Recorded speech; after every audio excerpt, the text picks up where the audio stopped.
puesto a pensar que el arte es algo profundamente sanador y no solamente por todo el sentido que nos da de oxitocina, dopamina y todo lo que se libera alrededor del arte, sino porque también ha sido objeto de un estudio analítico completo para guiarnos a través de procesos que lleven a la individuación, al encontrarse a sí mismo.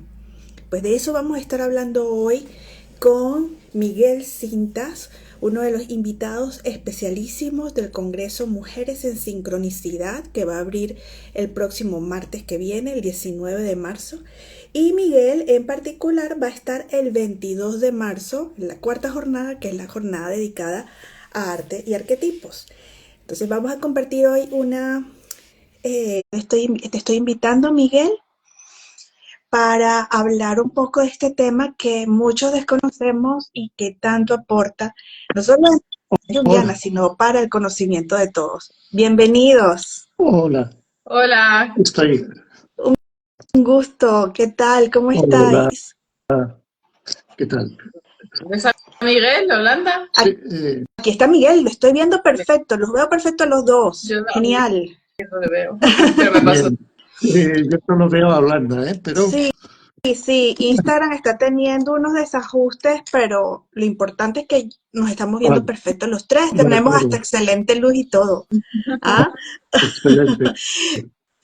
Miguel Cintas es presidente del Instituto de Arteterapia Analítica Integrativa de España y de la Asociación de Arteterapia Junguiana, también con un taller de arteterapia en Barcelona, ¿no? Y para todas nosotras es un honor haberte entrevistado. Julia estuvo contigo en esa entrevista maravillosa y estamos ansiosas de verte. Miguel, muchas gracias por aceptar la invitación. Gracias a vosotras por invitarme. Eh, Muy bien. Y Julia, bienvenida. Ay, Gracias por todo el trabajo. muchas gracias. La verdad es que no veo a Miguel. Antes hicimos una prueba y tampoco le veía, pero pensé que era por la prueba, pero no sé qué pasa con Instagram. De Sí. todas formas, puedo escuchar y es un placer volver a escuchar a Miguel Cintas. Gracias. Al inicio hablaba de como que hay una forma de entender la arteterapia como muy ligera, ¿no? Todo el mundo puede ser arteterapeuta, el arte es terapéutico en sí mismo.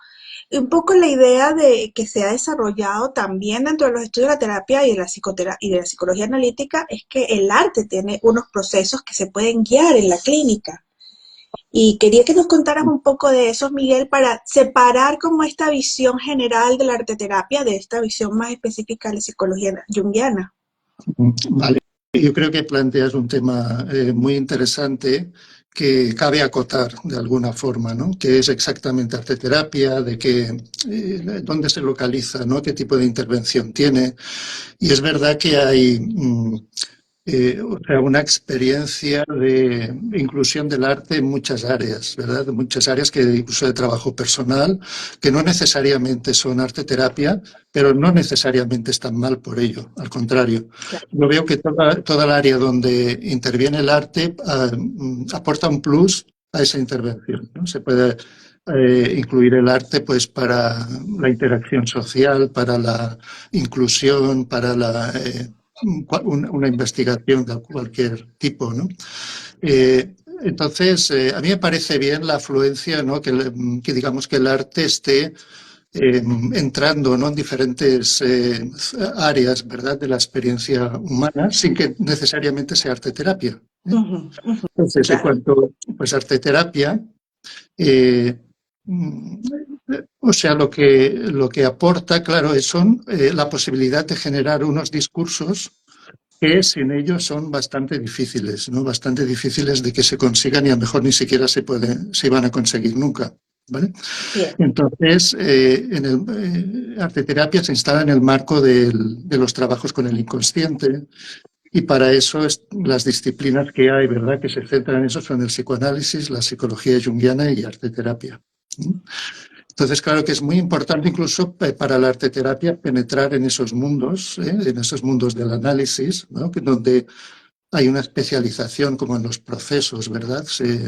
Eh, se avistan, se recogen, se escuchan, ¿no? Estos procesos, ¿no? Entonces, arteterapia no actúa igual en un taller de arte que en arteterapia, digamos, en un proceso, ¿no? Pero se pueden encontrar entre sí, se pueden encontrar, ¿no?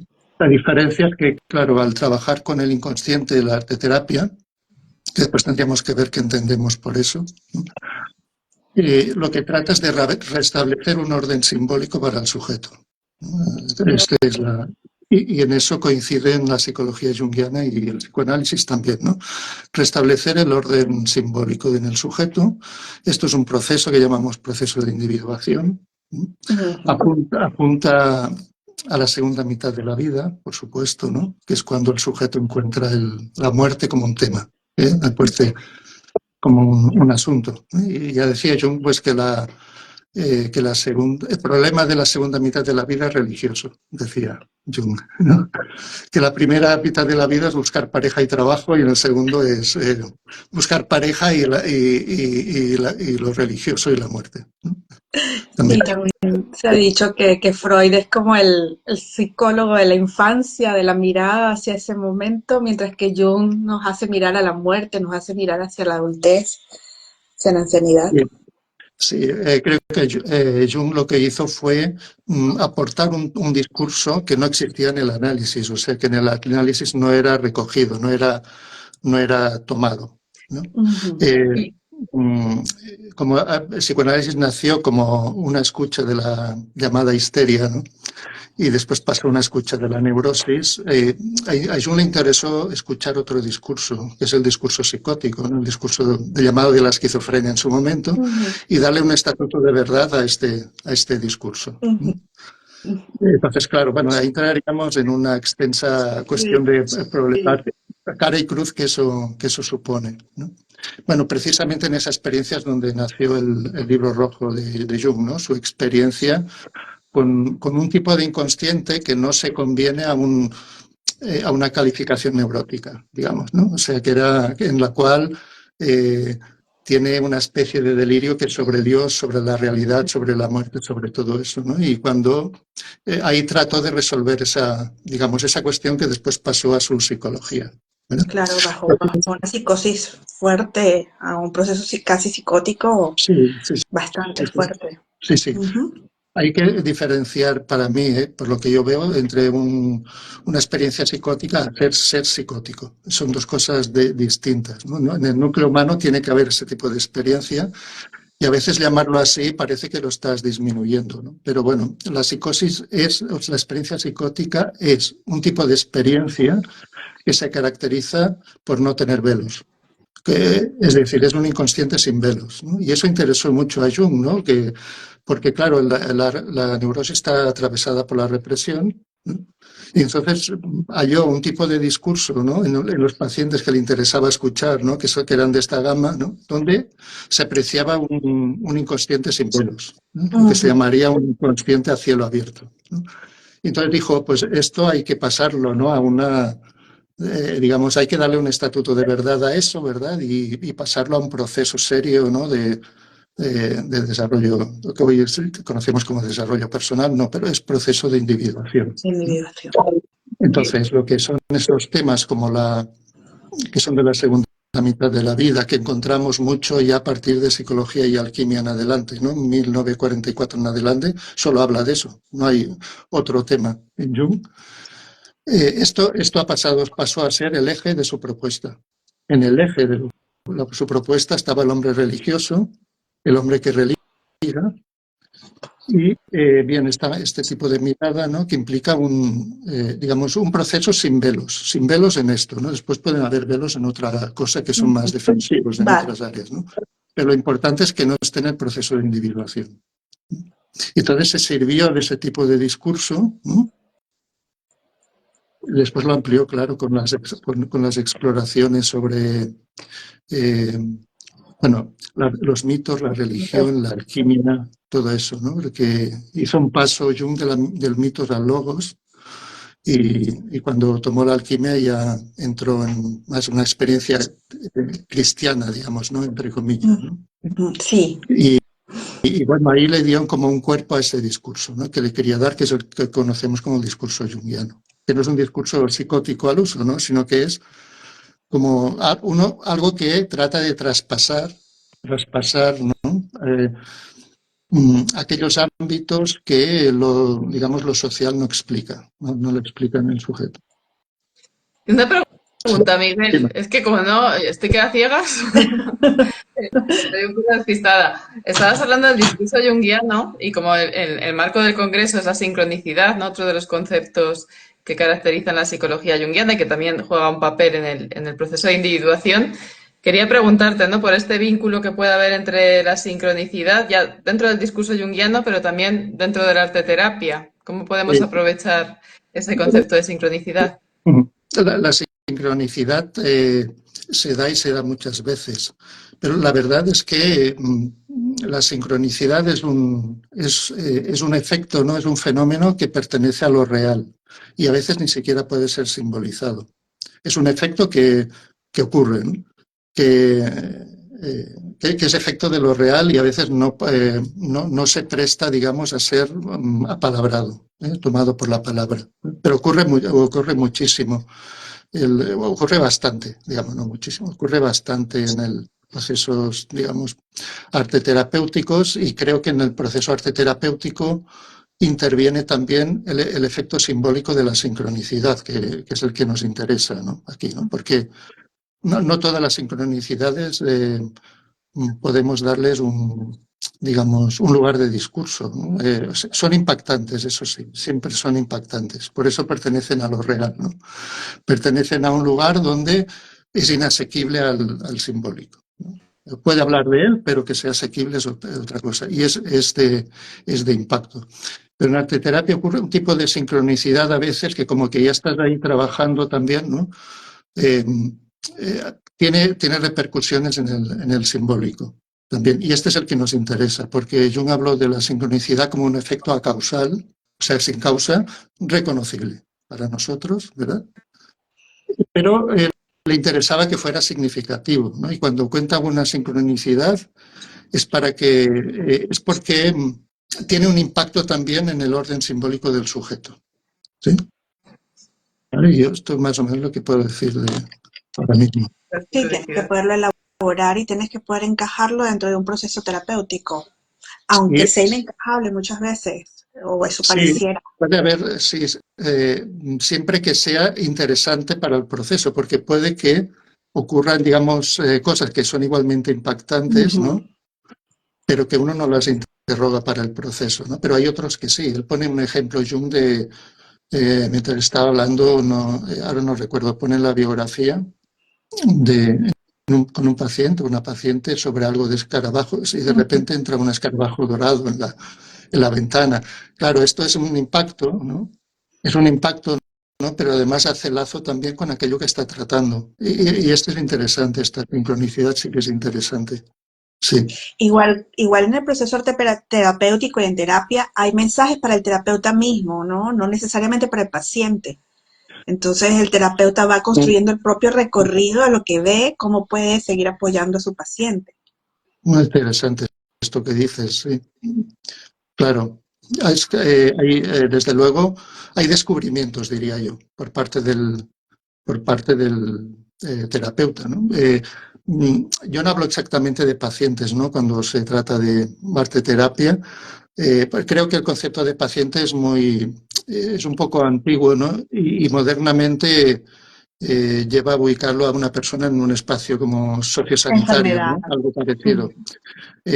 Hablamos bien de analizantes, ¿no? O participantes, ¿no? Porque en proceso de arteterapia, en proceso analítico, el paciente debe analizar y debe crearse, digamos, lo que hace la arteterapia es crear las condiciones para que eso pueda ocurrir, ¿no? Que pueda analizar. Entonces, que el paciente se convierta en analizante. Y ahí es donde considero que para el terapeuta o para el arteterapeuta hay descubrimientos, exacto, ¿no?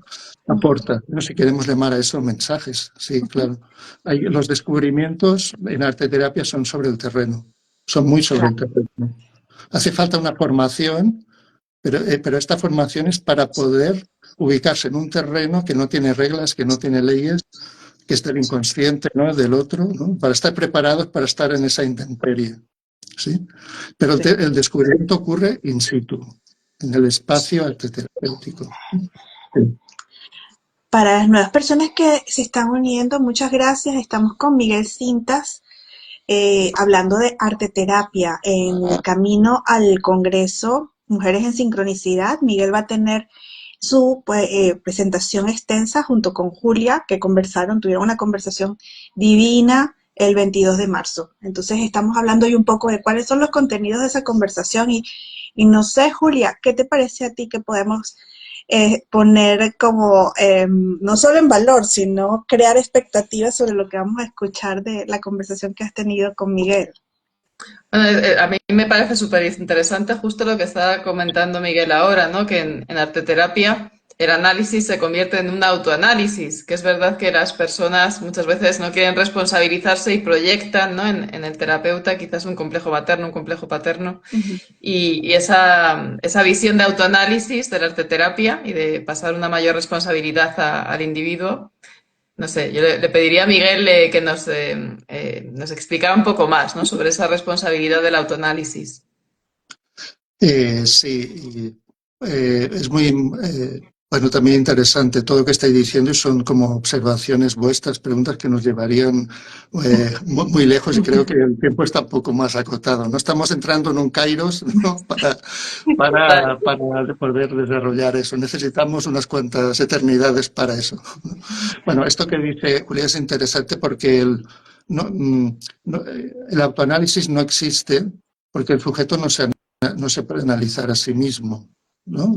Hay un punto donde no se puede analizar más a sí mismo. Entonces hace falta el dispositivo que habilite, que circule, ¿no?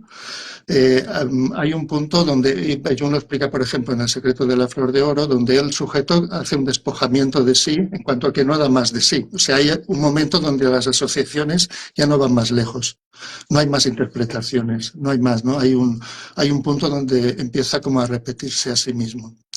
Creo que el dispositivo habilita un reconocerse en otra cosa, ¿no?, al propio sujeto, sí. Y lo que dice Julia, que es muy importante, ¿no?, el curarse de su propia enfermedad, digamos, ¿no?, de sus propias proyecciones, de alguna manera, ¿eh? Lo que pasa es que a veces, como la persona se puede analizar a sí mismo, si no es por medio de otras cosas. Por ejemplo, te analizas ya no solamente en un dispositivo analítico, sino cuando lees un libro. Entonces, cuando lees un libro ya interviene otra cosa que no es el yo de uno. Y ahí puede haber también un análisis, ¿no? Quiere decir que una persona no se analiza porque se siente analizarse, sino porque despliega un deseo que le hace encontrar cosas que le permiten analizarse. Si uno busca, por ejemplo, los libros de Jung, porque tiene un deseo, ¿no?, de que iba a encontrar algo afín a su deseo, ¿no?, y su necesidad, y eso abre vocaciones, ¿no?, y abre análisis, ¿sí? El dispositivo arteterapéutico lo que favorece también es que haya un otro ahí, ¿no?, que pueda intervenir, ¿sí?, que pueda acotar, ¿no?, que no se dé la persona se da la razón a sí misma, ¿no?, cuando está sino que pueda hacer un corte, ¿no?, de otro lado, ¿no?, que pueda hacer algo que devuelva algo de otro lado. Entonces yo creo que esto es muy importante que exista, ¿no?, un dispositivo que habilite el análisis, porque si no la persona tiende más a juzgarse, ¿no?, o autoafirmar de alguna forma más que analizarse. Una mediación, porque por ejemplo pienso en Van Gogh en el psiquiátrico pintando, pues al no tener este dispositivo, digamos, de devolución, de apoyo en lo que él pudiese estar encontrando de sí mismo, se me ocurre pues la idea de Van Gogh. Claro. Sí, sabemos, ¿no?, que entonces Van Gogh lo que pasa es que hay un exceso, ¿verdad?, que no puede ser contenido en un simbólico porque no hay tal simbólico. Ajá. O sea, él no registra tal simbólico, ¿sí? O sea, no le puede dar un lugar a todo eso, ¿no? Ya no diré un sentido, pero sí una significación. Está en el vacío, ¿no?, digamos, está entre él mismo y lo real, sin orden simbólico, ¿no? Bueno, es lo que hemos dicho al principio, ¿no? La falta de orden simbólico en el sujeto hace que no pueda habilitarse para esa experiencia. To- Una experiencia Claro, psicótica, por cierto. totalmente. Sí, pero es que de músico, poeta y loco todos tenemos un poco. Claro, este es el núcleo, claro. Sí, sí. Sí, es necesario porque implica, ¿no?, unas necesidades que van más allá como de la construcción que hemos hecho de nosotros, ¿no? Ujú. De alguna forma. Es la marca del deseo, ¿no? Del deseo del inconsciente, que es la propia individuación, ¿no? El deseo de individuación. Exacto. Todos podríamos hacer arte terapia. Hay algunas condiciones específicas tanto para hacer autoterapia como para ser arte terapeuta. Eh, para ser arte terapeuta, la formación, por supuesto, una formación, ¿no? Porque en un lugar donde aparentemente puede ocurrir cualquier cosa, hace falta como una formación para estar advertido de cualquier cosa que pueda ocurrir, ¿no? En cuanto a tomar arte terapia, para mí el rasgo principal eh, que no puede faltar es el deseo del sujeto, ¿no? Ujú. Y para el análisis también, ¿no? El deseo, ¿no? Si falta el deseo, operan otras cosas que lo hacen imposible, ¿no? Entonces, dentro de la arteterapia hay un proceso donde hay unos aprendizajes sobre la propia experiencia y el propio proceso que solo ocurren ahí, solo ocurren si empieza el proceso, ¿no? Y que son únicos y singulares de cada sujeto. Sí. Sí, Entonces, yo diría que el deseo es el que va a marcar la, Mm, digamos, una entrada en arteterapia para la persona. claro. y para quien vaya a ver la ponencia, que espero que todas las que estáis aquí la veáis y mucha más gente, Miguel, ¿con qué idea o con qué concepto te gustaría que se quedaran, ¿no? Después de esa entrevista sobre arteterapia? Bueno, lo que hemos dicho eh, recién, ¿no? Que pueda ser evocadora, ¿no? Que pueda abrir una puerta a una investigación. Se dice que el análisis funda un sujeto lector y yo diría que arteterapia funda un sujeto investigador. Entonces, que sea evocador, ¿no?, para que el deseo se relance en la persona, ¿no?, quien lo vea, ¿no?, que algo tome de alguna parte, ¿no?, que abra una puerta que le lleve como a relanzar su propio deseo y a investigar. Esto me gustaría que pudiera ocurrir. Genial. No sé si la audiencia tenga alguna pregunta antes de despedir a Miguel, que estamos entonces en este glimpse, en esta chispita de lo que va a ser la conversación extensa del 22 de marzo en el Congreso de Mujeres y Sincronicidad. Si tenéis alguna pregunta, pues podemos hacerla por acá. Muchas gracias, dice Rosa Vincentis. También, ¿verdad? Rosa es terapeuta, o sea que es que realmente la arteterapia pareciera aparecer en todo lo que hacemos en la vida, ¿no? Cuando estamos creando, como que entra un ángel en nosotros, un daemon en nosotros que nos lleva a fluir, leyendo, escribiendo, ¿no? Entonces, Rosa, gracias por aparecer por aquí. Si esto que has dicho es interesante, esta mirada, en el sentido de que, claro, arteterapia pone en acto algo, ¿no? Pone en acto algo que no tenía acto, ¿no? Y que también era desconocido, ¿sí? Sí, Pone en acto algo que es un enigma, ¿no?, para el propio sujeto, ¿no? Y de ahí pueden salir enigmas, ¿no?, sobre los cuales el sujeto no se preguntaba, ujú, que no estaban. Entonces me parece interesante también esto que dices, ¿no? Los actos de la vida, ¿verdad?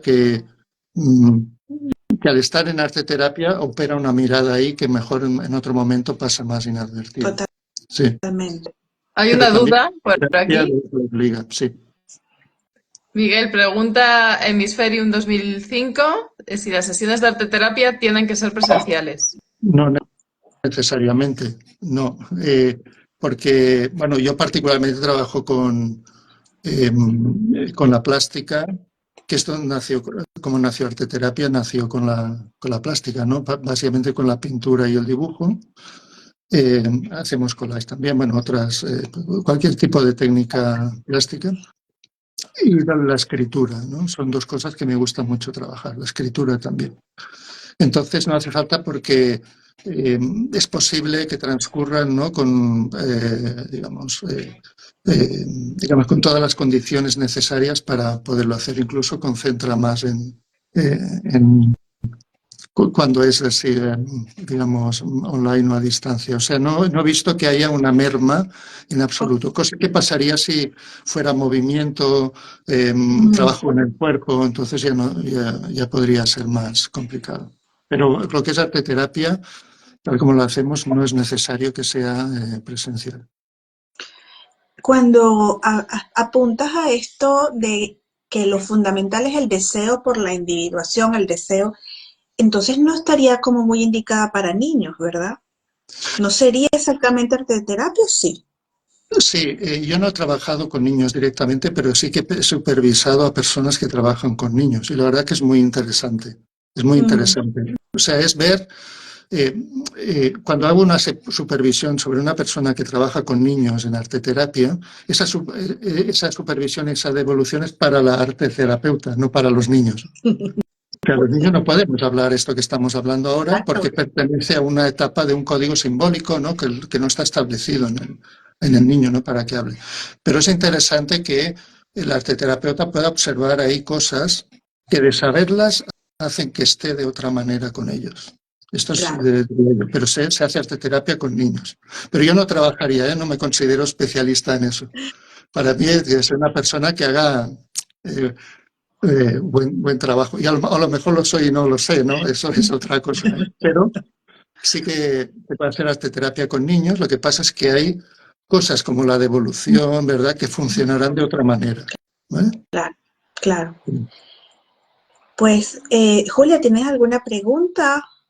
Yo creo que ya vamos a dejar, ¿no? el enigma para el 22 y agradecer mucho a Miguel su presencia también en este directo. Y bueno, y un placer también compartir contigo, Landa. Siempre. Sí.